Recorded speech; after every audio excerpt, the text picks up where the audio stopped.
여러분 안녕하십니까? 윤석열 대통령이 시간이 날 때마다 강조하는 핵심 사항이 있죠. 윤 대통령은 대한민국을 거대하게 감싸고 있는 공산 전체주의 세력들과 반국가 세력들을 뿌리 뽑아야 한다. 이 공산 전체주의 세력과 반국가 세력들을 뿌리 뽑지 못하면 자유 대한민국은 위험해질 수 있다라고 강조했죠. 여기서 공산 전체주의 세력과 또한 반국가 세력들 누구겠습니까? 이미 윤석열 대통령은 대통령 후보 시절에 더불어공산당, 저 민주당을 뭐라고 질타했습니까? 386, 586 주사파 운동권 무리들의 거대한 이권 카르텔의 집합소가 더불어민주당이며, 그런 386, 586 주사파 운동권 종북 무리들이 문재인 정권의 곳곳에 독보조처럼 들어가 있으니 대통령이 되면 그런 주사파 운동권 무리를 뿌리 뽑겠다라고 이미 선포했죠. 지금 현재 더불어공산당, 민주당 최대 악재, 세계의 고개에 폭망할 수밖에 없다라는 소식, 내년 총선 관전 포인트, 지금 현재 민주당 내부 난리가 났습니다. 정성산 TV 좋아요, 구독, 알림은 큰 힘이 되겠습니다. 우리가 정신 바짝 차려서 내년 총선 저 더불어공산당 민주당 침몰시켜야 합니다. 서울 강서구청장 보궐선거 후 더불어민주당은 일단 이재명 대표의 리더십이 안정을 찾은 것으로 보이지만, 총선이 다가올수록 과연 이재명 대표가 당내 공천 파열음을 감당할 만한 능력이 있는지는 여전히 의문입니다. 현재 비명계 민주당 위원들까지 이 세계의 고개를 넘지 못하면 민주당은 내년 총선 어떻게 될지 모르겠다라며 내부가 지금 한바탕 난리가 났습니다. 민주당 지도부는 먼저 조추송, 조국, 추미애 전 법무부 장관과 송영길 전 민주당 대표의 총선 출마설에 좌불 안석인 채 끌려가고 있는 모양새입니다. 이들이 출마할 때는 중도층의 표심에 불리하게 작용할 것이 분명하지만 이재명 대표 강성 지지층인 개딸들이 이들의 출마를 강하게 요구하고 있습니다. 또 이른바 호남 올드보이라고 불리는 박정천, 박지원 전 국정원장, 정동영 전 통일부 장관, 천정배 전 법무부 장관 역시 출마를 준비하고 있는데, 이들 역시 혁신의 키워드와는 먼 인물일 뿐더러 모두 민주당 텃밭을 노리고 있어 공천 경쟁이 벌어질 게 뻔한 상황입니다. 게다가 국민의힘 혁신위원장으로 전남 순천이 고향인 인요한 연세대 의대 교수가 영입되면서 민주당 당내 긴장감이 더욱 높아지고 있는 것으로 알려졌습니다. 정청래 민주당 최고위원이 조국, 추미애, 송영길, 조추송 출마설에 대해 좀 거시기하다라며 묘한 반응을 내놓은 것은 당 지도부의 고민을 드러낸 것이라는 지적입니다. 조추송 세 사람 중 현재 민주당 당원은 추미애 전 장관뿐으로 정청래 최고위원은 KBS 라디오에서 민주당에서 인재 영입을 해 이들을 입당시켜서 출마를 시켜야 되는 건데 좀의 어려움이 있다라고 토로했습니다. 추미애 전 장관의 경우 최근 언론 인터뷰에서 서울 광진을 출마를 못 박았습니다. 이 지역 현역인 고민정 위원이 이재명 대표 단식장을 철석같이 지킨 것은 추미애 전 장관에 대한 견제 때문이란 시각도 있습니다.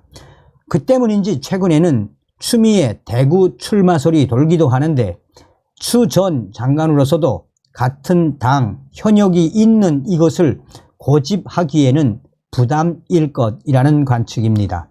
조국 전 장관 역시 서울 관악구로 이사 오면서 이 지역에서 출마할 것이란 얘기가 돌았는데 현재는 지역구 대신 비례정당 출마로 가닥을 잡았다는 풍문까지 돌고 있습니다.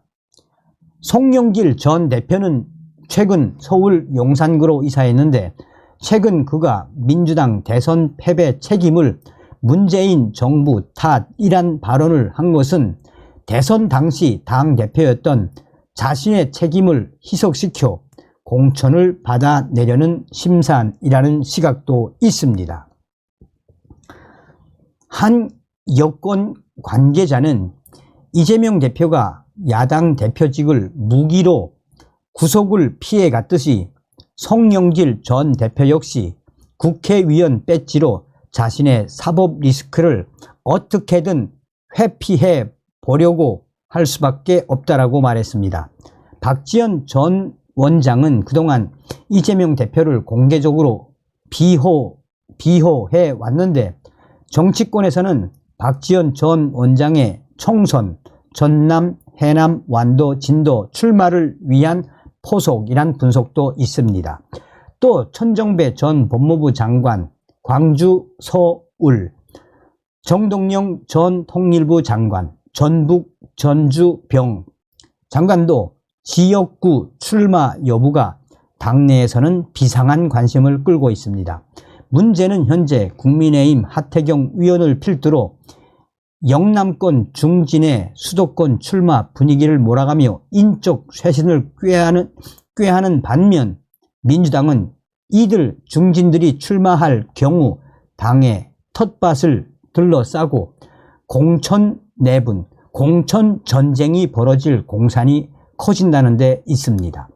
야당인 민주당으로서는 공천을 양보한 대가로 다른 자리를 내주기가 불가능해 공천 후 폭풍이 더욱 거세질 수밖에 없는 상황입니다. 정치권에서는 민주당이 이 같은 복잡해진 공천 지형을 과연 이재명 대표가 원활하게 해결할 것인지 위문이란 시선이 지배적입니다. 신지호 전 새누리당 위원은 눈치 빠른 비명계 위원들은 어차피 이재명 시스템 하에서는 본인이 공천받기 힘들다 하면 몇 명이 모여서 탈당을 하는 등 결단을 내릴 가능성이 매우 크다라고 했습니다. 또한 그는 민주당이 이재명 체제가 굳어졌다고는 하나 조추성, 박정천 출마와 수박 학살에 따른 이탈을 해결하기는 어려울 것이라며 이 세 가지 지점이 민주당 총선 전략의 관전 포인트이며 이 세 가지 고개를 넘지 못하면 사실상 민주당 내년 총선은 폭망할 수밖에 없다는 게 비명계의 비명입니다. 비명계의 민주당 위원은 지금 이재명 대표가 과연 조추송, 박정천 이들의 출마에 대해 어떤 전략을 내놓을지, 나아가 어떤 공천 전략으로 이 문제를 해결할 것인지 막막하다라며 비명계 위원들은 이재명 당대표가 비명계에게 공천을 주지 않을 것은 뻔하고 또한 이재명 체표 동의안에 동참했던 위원들까지 칼을 대겠다라는 상황에서 현재 민주당의 앞날은 매우 어두운 것이 사실이다라며 비명계 위원들은 이재명 당대표의 사법 리스크, 이번에 또 새롭게 터져나온 조추성, 박정천 출마 사태, 민주당의 앞날이 매우 어두운 것은 바로 이런 분위기에 우리 유권자들은 민주당에게 표를 주겠나라며 이런 충격 상황을 이재명 당대표가 과연 어떻게 해결할지 귀추가 주목된다라며 비명계 위원들이 민주당의 앞날을 매우 어둡게 전망하고 있습니다. 자, 우리가 서두에도 말씀을 드렸습니다만 더불어공산당, 이 민주당, 우리 국민의힘 위원님들 좀 처절하게 가열차게 좀 싸워주시길 바라겠습니다. 반드시 더불어공산당, 민주당 내년 총선에서 박살내야 합니다. 다음 시간에 뵙겠습니다. 멸공.